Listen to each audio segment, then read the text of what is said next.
Orion Lee, welcome to An Actor's Spares. How are you doing, brother? Good, good, thank you.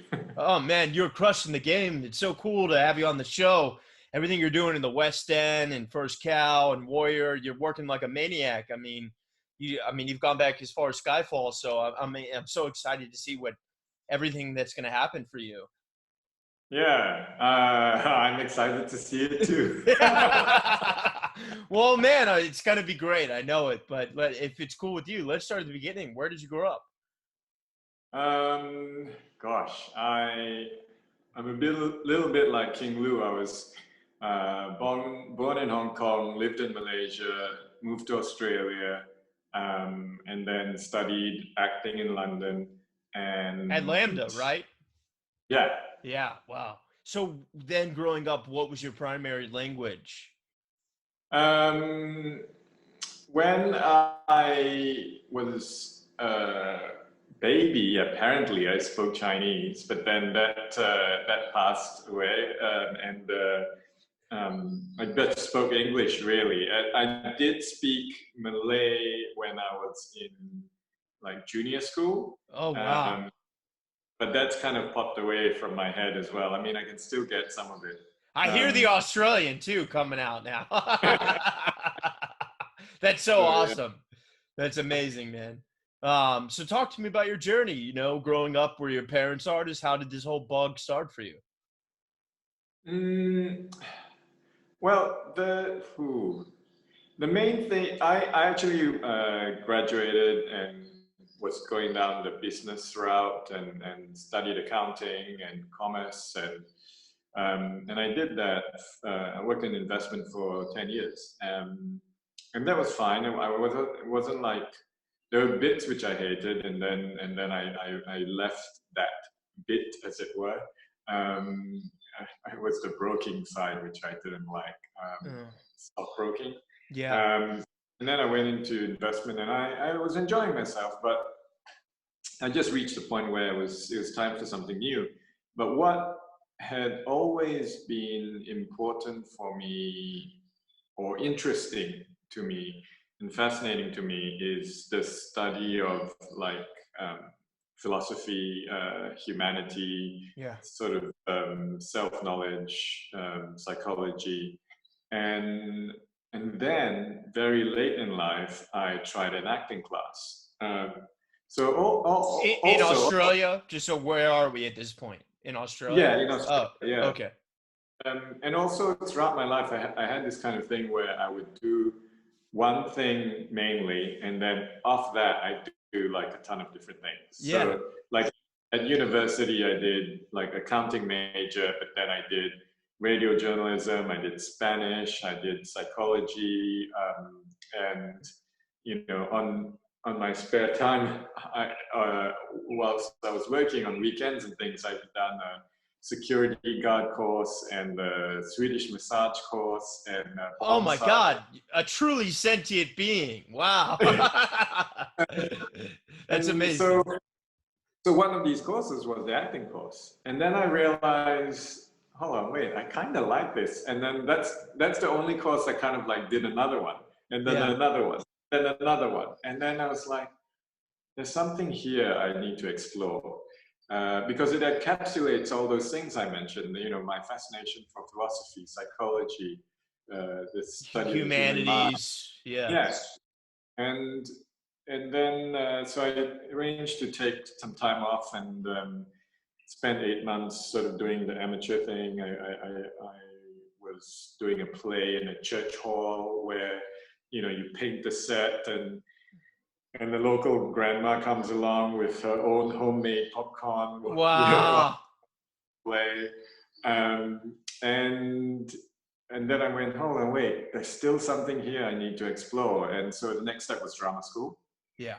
Uh, and I applied to NIDA here in Australia. And don't want to get anybody into trouble, but No, but do it. the guy at the time, in a very very nice, meaning well way, right? He said to me, I got through to the final round, and he said to me, Ryan, honestly, this was about 12, 15 years ago. You should go to, you won't get, the whole point of school, drama school, is to get you work and move you into work. And unfortunately, you won't get work in Australia. You should go to China, you should go to Singapore, Hong Kong, you know, go check out, there's an excellent drama school in Singapore. But don't come here. Wow. Did you was that invasive? Did you appreciate it? Was it a real mix of feelings? No, to me, you know, I'm a very, you know, maybe it's the investment background. I'm very practical, you know, and to me, it was really a gift that he said that, because that pushed me to go to, you know, the UK, and check that out. And the UK has been, you know, a great, very welcoming. I mean, it's kind of like comparative. Australia is like at a certain level, then the UK is above that, and the US generally is above that. Yeah. In terms of diversity in casting. But, you know, 12, 15 years ago, that was definitely the case in Australia. That it's changing for the better. I think the awareness is getting better everywhere. Yeah. But I'm grateful to him. I'm grateful to him that he said that. What stopped you from going to one of those markets, and how did you end up in London? Well, I knew that my niche is, you know, that I'm well spoken in English. That's my thing, you know. So to do acting in another language, I would first have to learn that language. Yeah, and it's really, you got to live in your skin for you to be comfortable. Exactly, you know. So you know, otherwise, half my mind would be, you know, trying to say the words correctly, and another half would be trying to act, and it was just, you know, so I knew that what that niche was, and I thought, you know, I thought maybe the UK that'd be that space for me, and there was. How were your parents handling this transition? Were they panicking, or? Yeah. My mom was immediately supportive. My dad took a while to come around. But I must admit that it took a while for me to come around as well. Like, it took... For self-belief? Yeah, you know, it took quite a while for me to be comfortable saying, hi, you know, I'm Orion Lee, I'm an actor. Yeah. You know, the words, I'm an actor, it took me a while to get to that point where I could say that, you know. Yeah, I know. It's a tricky thing, especially for, you know, actors that haven't had the fortunate ability to work yet. You know what I mean? Like, can you, you know, that's always been the question. Can you say you're an actor until you've had, you know, your first Cal or your Warrior? You know what I mean? So I really relate to what you're saying. And so when you got to London, did you do Central? Did you do Lambda, Old Vic, you know, Guildhall? I did all of the above and more. Wow. In terms of the auditioning. And then I got into Lambda and a few other places. And then to me, Lambda was the best spot for me. And and that's where I went. Wow. And it was a dream. It was so much fun. 3 years or 4 years? So Lambda is the only place that does a 2-year and a 3-year degree, and they treat it completely the same in terms of intensity, like, and also how they market it to the industry. Got it. So, for example, in the final year, you do a showcase, and the 3 years and the 2 years are mixed in together, so that the person watching the showcase has no idea who's a 2-year graduate and a 3-year graduate. Wow. It's completely equal. The only thing is they push people who are who haven't haven't had a degree yet into the 3-year thing, so that there's more time for them to develop. And then it's people who've had other careers or life experience. Yeah, they go into the 2-year course. So I went into the 2-year course. Yeah. Was it very rewarding and a good experience for you? Was that your, literal drama school? It was so much fun and so much. I love learning, and it was because I was so new to the acting world. Everything was just like absorbed. Oh wow, this is cool. Whereas there were a couple of people in my class who had experience before and who'd done youth theater and everything, and so they had certain opinions about what was right and what was wrong, and they'd already kind of formed a certain amount of their the decisions about. For me though, I was like, oh, that's a great idea. Oh, wow. Oh yeah. A wide-eyed young man. I love it, man. That's so great. Yeah. Talk to me, one of the things I'm so jealous of about your experiences, here in American drama schools, we don't focus on classical the way we really should unless you go to graduate school. What was it like for you with your diverse background growing up, tackling something like iambic? Was that tough for you? It's the thing is that because I had to stretch, I had to sort of get a different sort of accent, and that stretching to me is great, right? And a lot of like America is kind of the center of the media industry, in the English speaking world anyway, and so a lot of British people can do the American accent pretty well.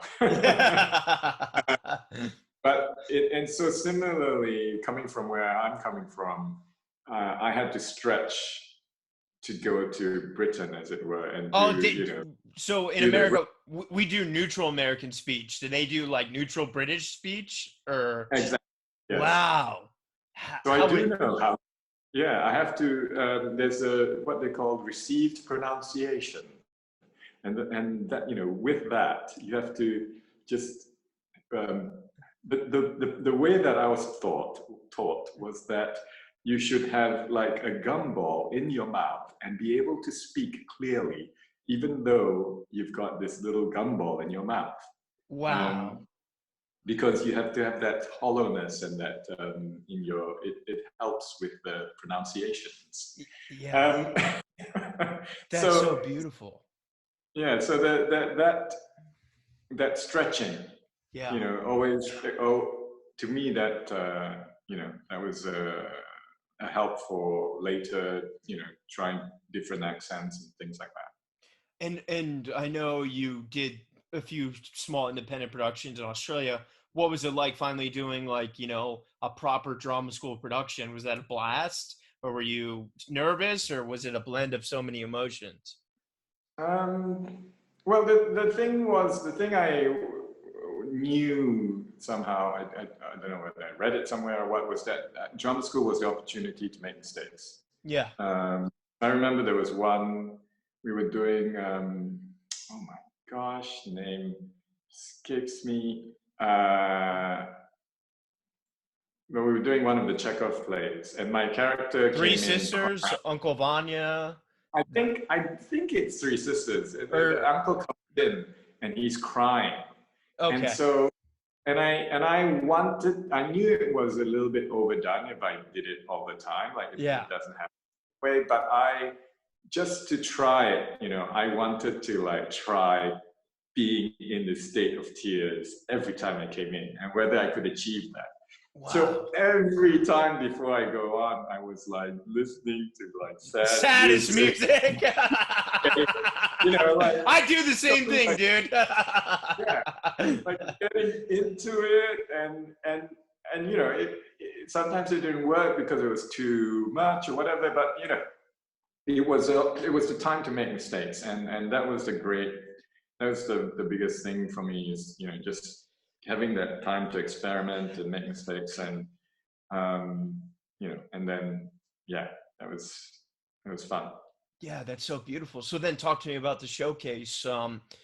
Positioning wise, going back to what the man in Australia told you, did that pardon my language, but did that fuck up your perspective of what you could do? Or by the time you were at the end of drama school, were you like, I don't need to go to Singapore, I don't need to go to China, I don't need to go to Malaysia, I don't need to go to Thailand, I can work here in the UK?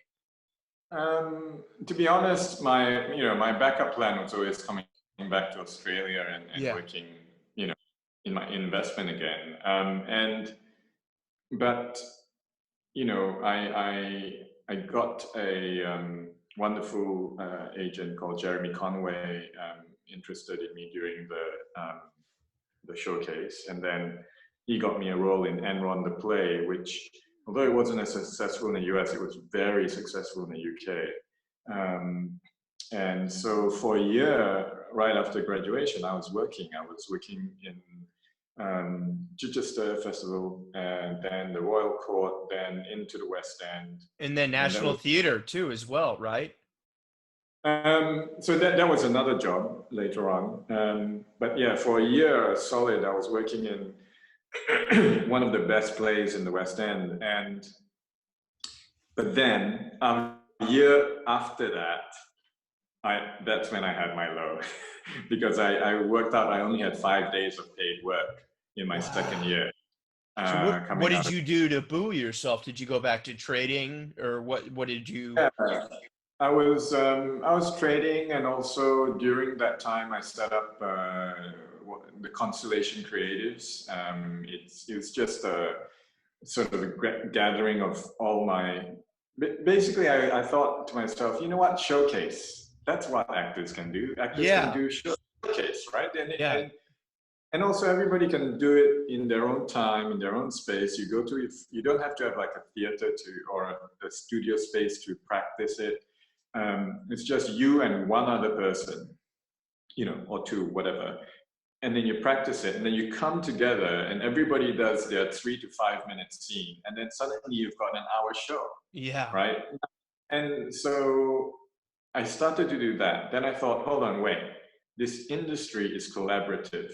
We have to get other people. And then I started inviting writers in, filmmakers in, directors That's so in. beautiful. I love And that. so slowly, I just got this team of, people who are all sort of starting out and all wanting to work together. And also it always gave me something to talk to people about. It's like, sometimes as an actor, you go out and you're like, oh, what do I do? If there's a director there, I'll just say, oh, hi, give me a job, please. Yeah. But now I could tell them, look, there's this, there's this group that I help put together. And if you're looking for actors to read your plays or work with, just workshop an idea, come down to the Constellation Creatives, meeting. And so, I met a lot of people through that. And one of the people I met was a guy called Loris Beinert, and he had an idea for a comedy sketch, and that turned into, so what happened was he's a filmmaker, so he came in, said, oh, I've got this idea for this comedy sketch, and he wanted me in it, and then I helped to cast the rest of the cast, and he had another character filled by another actor as well. And then we got together, we did it in front of the Constellation Creatives group. I'd organized a showcase event at the Hospital Club in London. And that would happen sort of once every 2 months or so. And we did the play, we adjusted the script, we shot the script, we put it on YouTube, and right now it's sitting at like 27 million views or something like that. Oh my God. What do I have to Google to find this? The Expert Comedy Sketch. All right. I'm going to look this up as soon as this is done. I can't wait. And I'm curious. I forgot to ask. So, were you staying in London or during all this time? Yeah, Wow. yeah. I was based out of London, staying in London, just And living in London.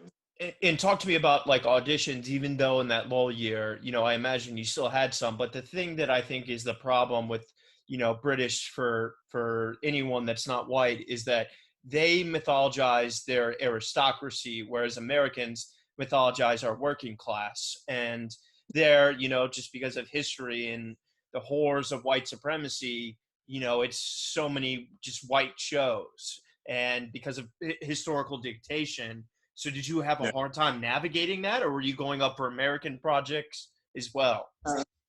Yeah, I was going up for a few American things. And you're right. There is one of the things the UK seems to do, which is very popular, is all those like upstairs, Period downstairs, dramas. Yeah. period drama. Yeah. And the fact of the matter is, there's been immigration throughout I history. know. And there's no such thing as like, ooh, at one point, every time everybody was, It's so one. fraudulent. I totally agree. Like, especially not to yell at, sorry to make fun of all British citizens, but it was a colonizing, country, that's all they did was, and the Indians and Asians and, the Moors, yeah. I mean, we could talk, So, that's for another podcast. but in pockets there were like I said, these sort of open-minded people trying to push the diversity, so that it's more reflective of like a true London. Yeah. So I'm grateful for my first TV gig, which was Silent Witness. On the BBC, and they had a character which was originally named, I don't know, like Bruce Smith or something like that, and they hired me to play that person, and I did say, oh, should I change my name because it's I'm not Smith, and then they said, look, don't worry about it, just play the character, and yeah. And so yeah, I appreciated that. When was this before the diversity push that we have now, or? It was I guess the start. I was lucky. I was starting around the start of the diversity push, and if you look at my showreel, though, I must admit, the vast majority of my showreel, which is on IMDb, which is before First Cow, I'm playing people with accents. I'm playing the Chinese waiter, the Chinese diplomat. Was that a bummer for you, if you don't mind me asking, having to play that, not being recognized for who you are versus who you're perceived you should be, Yeah. Well, what I sort of got comfortable with was that the industry is very, very looks oriented. It's very like what's that Julia Roberts show where she becomes a lawyer and originally she's trailer trash. Transitional, or? Oh man. I feel bad. I should know. And Aaron Brockovich. Oh yeah, Aaron Brockovich, Gandolfini. Yeah. And so in that, as a lead character, you get to go from trailer trash to lawyer. And that's your sort of journey. But all the other characters in that movie, they are, if you look at them and they look like a lawyer, they're a lawyer. Yeah. If you look at them and they look like a trailer trash, they're a trailer trash. Yeah. It's like everybody else has to do, it's only the lead who has that sort of arc. Yeah. And so, I realized this industry, if you look a certain way, you play that type, and that's the way it starts, So I wasn't I didn't try it. That didn't bother me too much. But what bothered me more was if the character wasn't like three-dimensional, Yeah, or didn't have that opportunity, totally. Um, so obviously things like, Chinese waiter, Chinese diplomat, a lot of that's. But if that Chinese waiter, for example, was, had a, had a maybe a mixed family, or really liked graffiti and that was his passion, and he was just doing waitering so that he could afford rent whilst he actually did his graffiti art or something. Do you know what I mean? Then it's more three-dimensional. Yeah. uh, and so sometimes I would do that. I create the story, I create the backstory and the whole thing, so that when I entered into that scene and I served the person their meal or whatever it was, I was the guy who, like I said, his passion was graffiti, and he wanted to, do that, but he needs to pay the rent, so he's doing this. Yeah. So it doesn't, so that the characters were always full, I guess, Yeah. and No, I really respect that, yeah. That's so beautiful. Because and so even today, I don't mind playing what people might think I look like, so long as the character has that three-dimensionality to it. Do you feel like in Uh, theater you always got the three-dimensionality? no, not always. I feel like the other thing that I like about screen work, I must admit, I do like it more than theater, is that the camera is just right on you, and Yeah. you have to, like, there's no room to lie, I Yeah, guess. it can't. I know exactly what you mean. And I like that it goes that deep. I like that it, that I have it, that to me, that's that intensity. I enjoy the challenge of it. And you know, there's a lot of great things about theater. The you know, it's more of an actor's medium, but I like the challenge of being looked into, Yeah. as it were. And, although, it was Olivia, I think, who said something like, if you become an actor, you'll be studying truth for the rest of your life. Which goes back to everything that you wanted in the beginning of your journey. Yeah. And Um, that's so beautiful. I do have to ask, because it's such a cool experience just to even be a production assistant on one of those films. What was your Skyfall experience like? that was cool. First of all, Sam Mendes is great. I remember going in for the audition, and really it was, so I'd done the tape already, Yeah. and then a few of us were going to meet him, and we just had a chat, and then afterwards he said, "Okay, cool," shook your hand, and then I got the job, sort of thing. Yeah, and that was the first sort of big movie where I was kind of amazed at how many crew there were. Yeah, I'm sure. It must have been 500, They said, okay, we're going to do a block through, and then the number of people that kept coming through the door to watch the block through, I was like, how many people? How many crew? Did you work with Daniel? Was he in your coverage or no? Yeah. Was that He cool? was, Just being like, there's James Bond. and I'm lucky I don't get too starstruck. Yeah. Yeah. Because to me it's just about the work and concentrating. No, I About, agree. Obviously, I'm joking, but it's funny. um, A friend of mine booked Man of Steel with Henry Cavill, and he was the right. first one cast in the film. And they told me they had to do a screen test, so he was wearing Brendan Russo Superman suit, and he went to the Palisades to shoot it, and he was just like, "Oh my God, there's Superman!" I think that yeah. But it's very, very important to keep a balance between, that sort of professional,ism and whatnot, Yeah. and the pure enjoyment and joy, Yeah.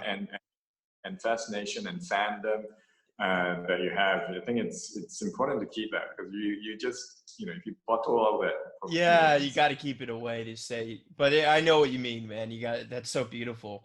Well, talk to me, let's talk about First Cow. Kelly Reichardt's been working for a long time. Were you aware of her films, and how did this come your way?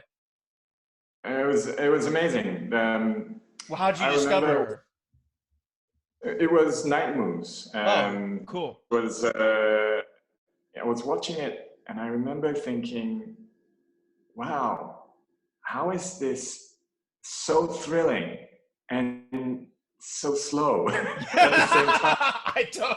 I'm Like glad you said that, not me. I I was I was amazed, because it was like, I never, every time I think of a thriller, it's like, oh, there's an action thing, there's a car Yeah, chase, they there's overdo it too much. It's too much yeah, sensory pe- overload. people running and explosions and guns, and here was a show which was so thrilling, Yeah, and I'm on the edge of my seat, and I'm wanting to know what's happened next, but it's of a completely different style, yeah. which I sort of never sort of seen before. And yeah, so I was like, wow. So when I got when my manager said there's an opportunity to audition, so I was like, oh, yes, Yeah. please. Yeah.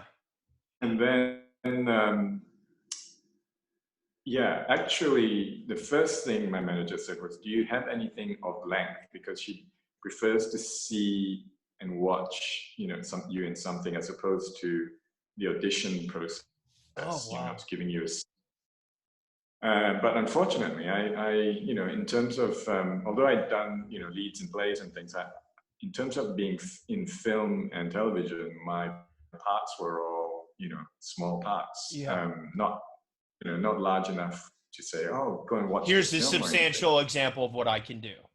Yeah. Yeah. So I did get sides, and I did audition, kind of in those scenes, and yeah, so that was the first thing I did, and then she said she liked it, and then we organized a Skype meeting, and I was like, ah! I love and you. then and then we talked for about an hour, I think, or an hour and a half, about the character, where it's coming from, and movies she liked and things like that, and then Did you feel a you know connection?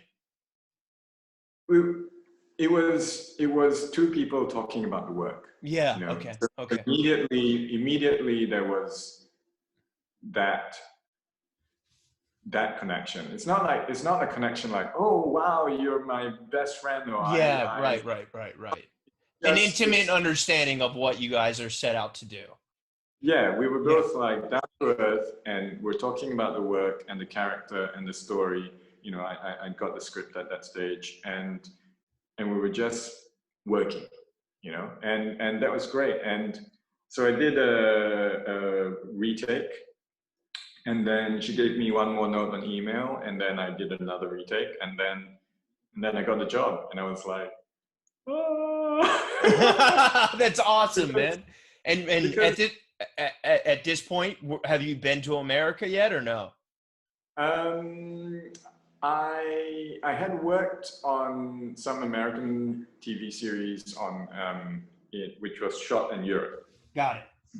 but I hadn't been working in America as yet. Um, and that was definitely my first sort of like lead role in a film. Yeah, you carry that film. I mean, obviously John's amazing, but the story is really it's about your two's relationship, but you really carry it, you know? And I think the thing, I must admit, like, I was quite daunted initially. I was like, wow, what am I going to do? I've never done this before. Although, and then I was sort of saying to myself, well, I've done leads in theater before. So, and the best thing that helped me, you know, which, you know, if there's another actor out there who has an opportunity and might find this useful, I basically went, hold on, what do I know? Yeah. I know how to audition, right? I know how to do small scenes, and I've done that all of my life, right? And so I broke down the movie and I thought, okay, I'm just going to think about this scene. Yeah. And I know what to do with this scene. I don't really know what to do with a movie. Yeah. But I know what to do with the scene. You know, we've done scene studies in classes. We do scenes with showcase. We do scenes for auditions. We know how to do a scene. Every actor knows how to do a scene. Yeah. So I just concentrated on that.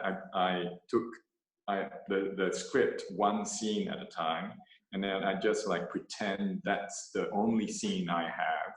And also that helped me with a kind of working intensity as well, because you know the trap I didn't want to fall into was sort of like putting my energy into a movie, right? Whereas we all know that when we're doing one scene, like you're focusing on that, the moment instead of the entire. yes.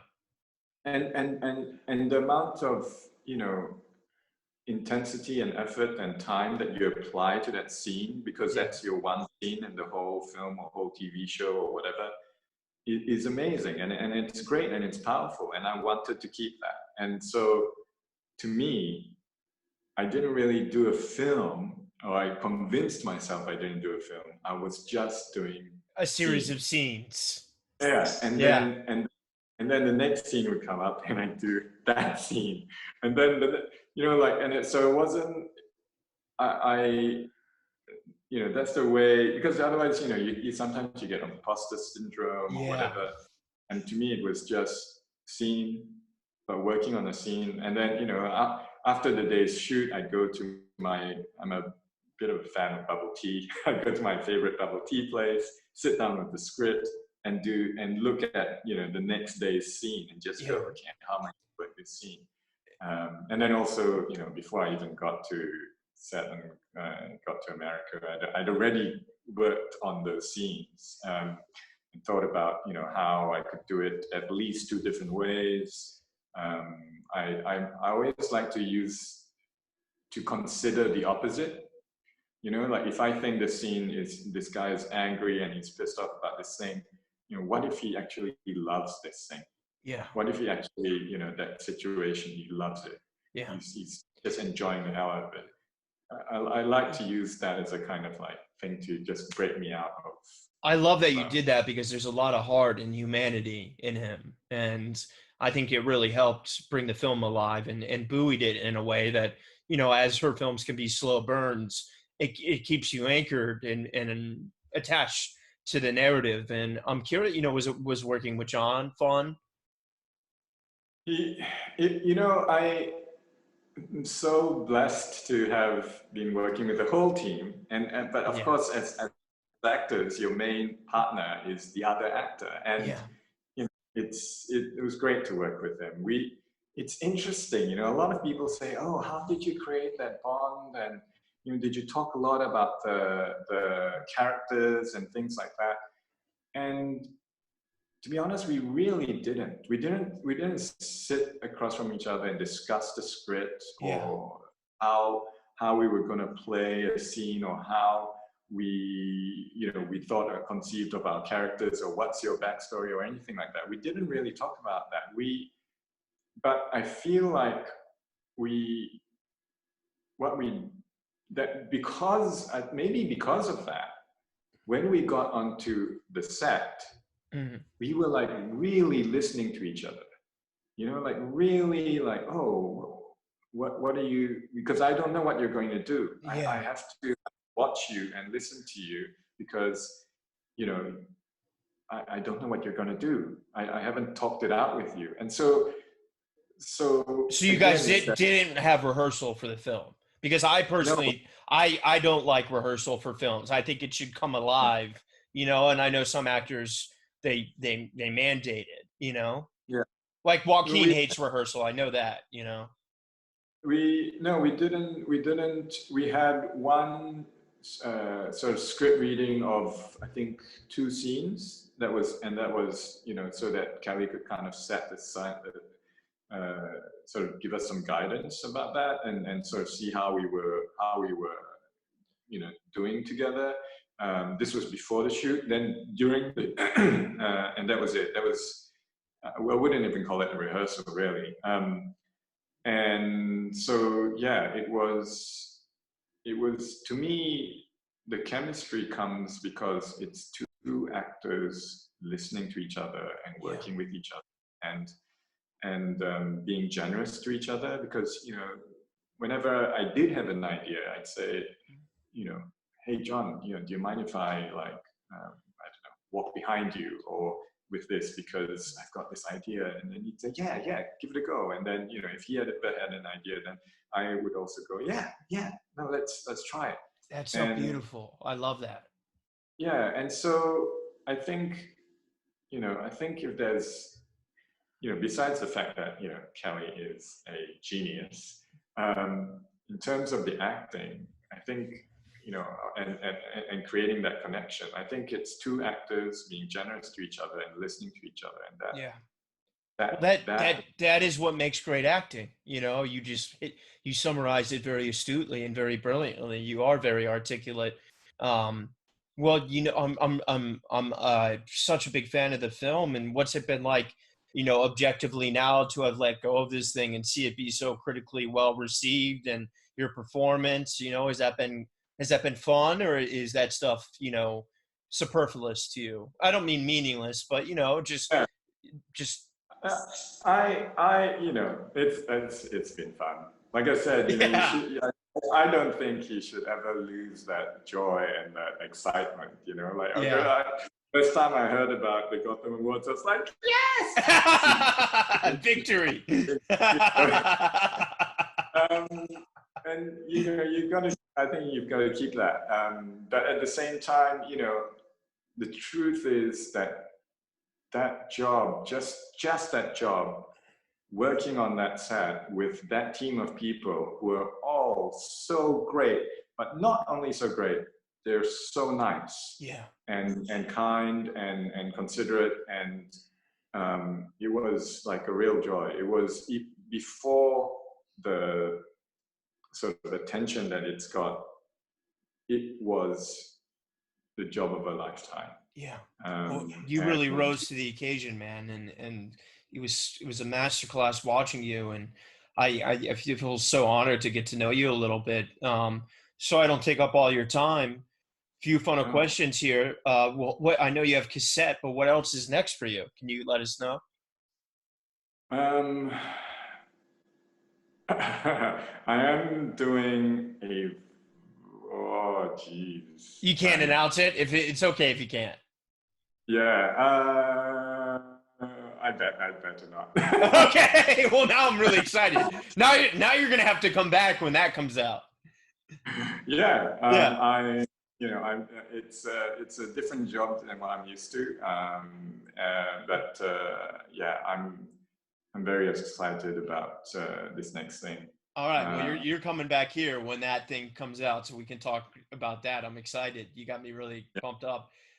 Two final questions for you, Ryan. For all the young Orions out there that maybe did really get a late start to this, and are maybe coming into it thinking like, oh, I had this career, can I do this? Or just any actor out there that's wanting to jump in that hasn't already. Any words of wisdom or advice for them? I think it is. We all know it's a tough industry, and there's a lot of times where you spend a lot of time unemployed, but utilize every skill that you've learned in what you've done before. And make your own work. You hear that a lot, but usually though it's in the sense of like writing. And I just would encourage you to open your mind in terms of what it is, because I haven't written that much, and I don't really think that's my strength. Do you still have your But group? well, that's not. It's kind of dissipated, but like that was a great sort of. It was a great Example? comfort Yeah. actually Yeah. to me, Okay.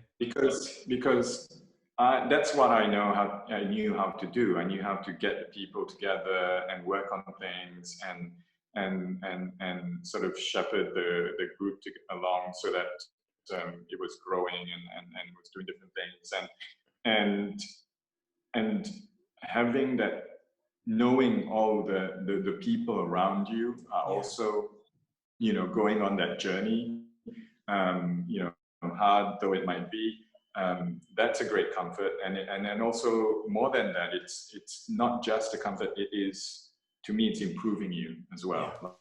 Like you're doing scenes, you're working things out, you're You're working with those. immersed. Yeah, and so make your own work, but it could be almost any version of that. Maybe you're very introverted, and I really believe in this concept called like of moving towards, right? Mm.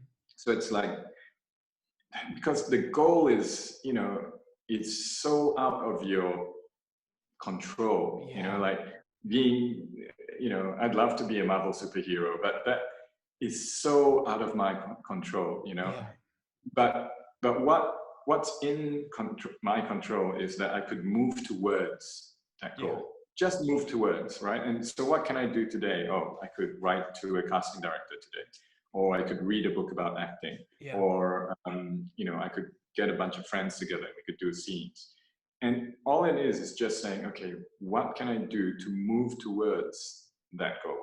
Like, I'm not to get that goal. It's too far out of my control. It's Yeah. it's a Control the combination of, things you can. I'm a sober 4-year recovery, and we have a saying: mm, control the things you can control.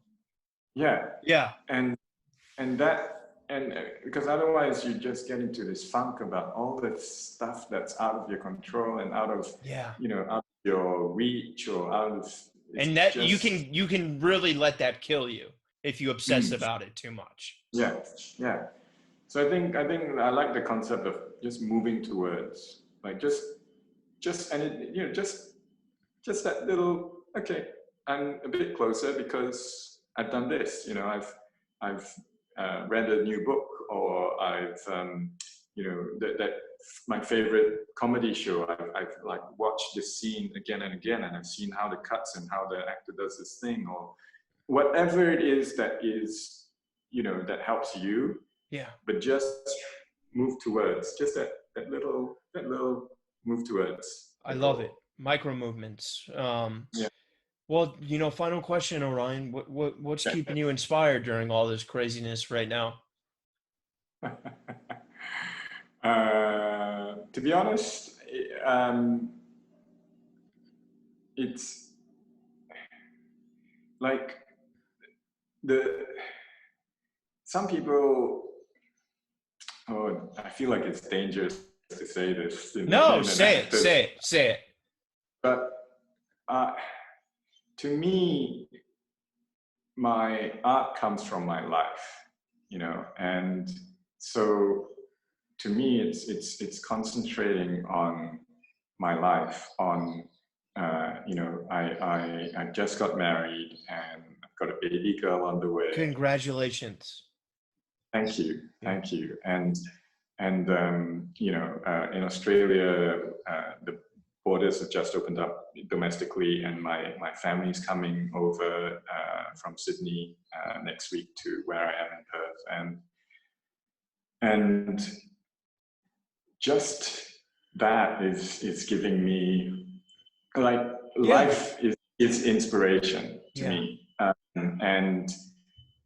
and then I put that, to me, the art should make your life better. Yeah. And the things that I've learned in acting about about concentration, about listening, about being open to another actor, you know, that helps me in my life. And then I do life, and I feel like that helps me in my acting.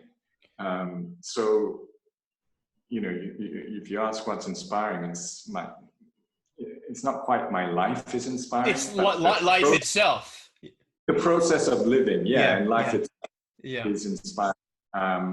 And I gained that from life, and then I put it into art, and then from the art of acting, I learned so many lessons, and I put that into life, and it just goes back and forth. That's so beautiful. Orion Lee, man, from the bottom of my heart, thank you for sharing and giving back. You're an incredible actor, and I know the best things are yet to come, and I know you got one of them, and I can't wait to come back and have you on again and talk about it. And it was great. And if you're ever in New York, look me up. Let's grab coffee. Yeah, pleasure. Thank you. Yeah, so much love, brother. Thank you for coming on.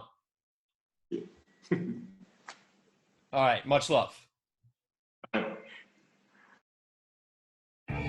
I am thrilled to announce that An Actor Despairs is partnering with a wonderful CBD company called Kind Farms. Everyone out there has heard of CBD. I started taking it a few years ago when I first started getting sober and to help with my anxiety. Sadly, as one can do, I was overtraining in the gym, and a friend recommended a topical and a tincture to help with the pain. I tried it. It was okay. However, recently, I was introduced to a product that has really changed my life. Not only has it helped me with anxiety, but I am stronger than I have ever been. I'm able to carry out lifts my body used to prevent me from doing. Kind Farm products have single-handedly changed my life athletically and personally. They utilize 100% local licensed farmers, organic cultivation, and CO2 extraction for superior CBD. Kind Farms is turning CBD to a kind alternative to pharmaceuticals. Let's transform Tobacco Row into Hemp Row. If you want to get involved, please reach out. Together, we can make a difference. You can use my code RYAN10 for 10% off. You can find them on Instagram at Kind Farms Inc., all one word. That's KINDPHARMSINC, and their website is kindfarmsinc.com. Once again, my code for 10% off is RYAN10.